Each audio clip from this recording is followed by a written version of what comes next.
Family members of Russian soldiers have protested in central Moscow, calling for the return of their relatives from the war in Ukraine.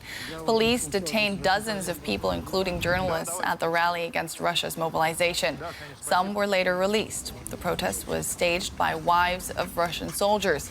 The women have been rallying outside the Kremlin for several weeks. Now, here's what one of the protesters had to say about her reason for taking to the streets. I act in the interests of my family and of my child. My daughter has the right to be raised in a complete family and has the right to be raised by her father. And here we are, precisely those women who need their husbands alive at all costs, that's all. And how long do you plan to come here? Until our men are home. What if your actions come under pressure or there is pushback? If the situation changes, how will you react? Creatively. And our Russia analyst Konstantin Eggert is in the studio with me. Konstantin, tell us more about these women. They call themselves the wives of the mobilized. Well, that's one of the best descriptions for them. They are really the wives of men mobilized to fight in Putin's army.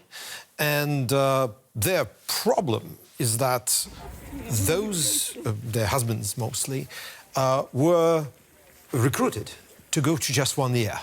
To fight for a year, and then they were promised that they will be rotated and other people will take their place, well, in the trenches, in the army. But this didn't happen.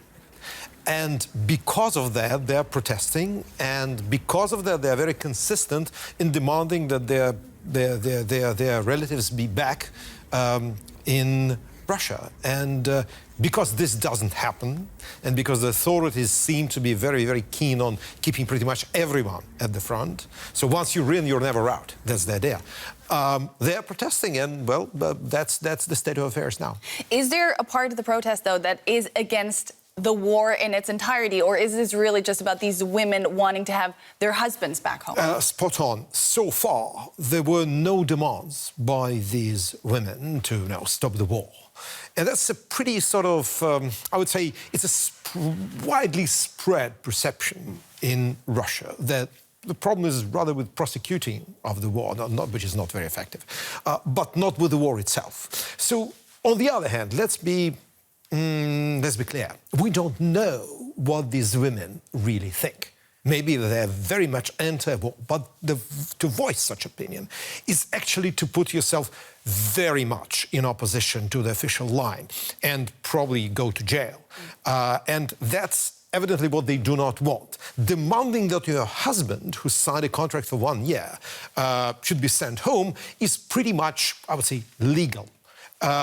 Saying stop the war is completely something else. That's politics, and they evidently do not want to touch it, even probably if they think about it themselves. Yeah, they have been taking to the streets for a couple of weeks now, and only today we saw the police crack down in a way on this show of dissent, or this show of protest, but against members of the press, not the women themselves necessarily. So what can we read into this? Well, the protests have been going on for months now, quite visibly recently, that's true.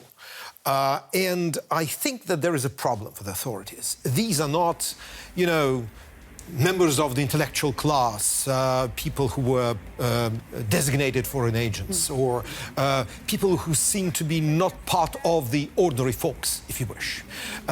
These are women or very ordinary people that were sent to fight at the front. The government doesn't want, Putin's government doesn't want to touch them, because that may provoke a backlash among the people. But reporters are reporting it at a very inopportune time for the Kremlin. We're in the middle of the so-called election campaign, or rather renomination of Putin to stay in the Kremlin. Yeah. And the authorities are very, very sensitive to anything that shows that, well, basically, it's not a unanimous support for Putin that we see in Russia. And that's why I think they hit the reporters very hard this time, which is really, I would say, it's not unusual, but the severity with which people were dealt with is really, really showing you that this is a particularly nervous time for the Kremlin minions. That was our Russian affairs analyst, Konstantin Eggert. So great to have you in the studio finally. Thank you, Thank you so much for coming. Thanks a million.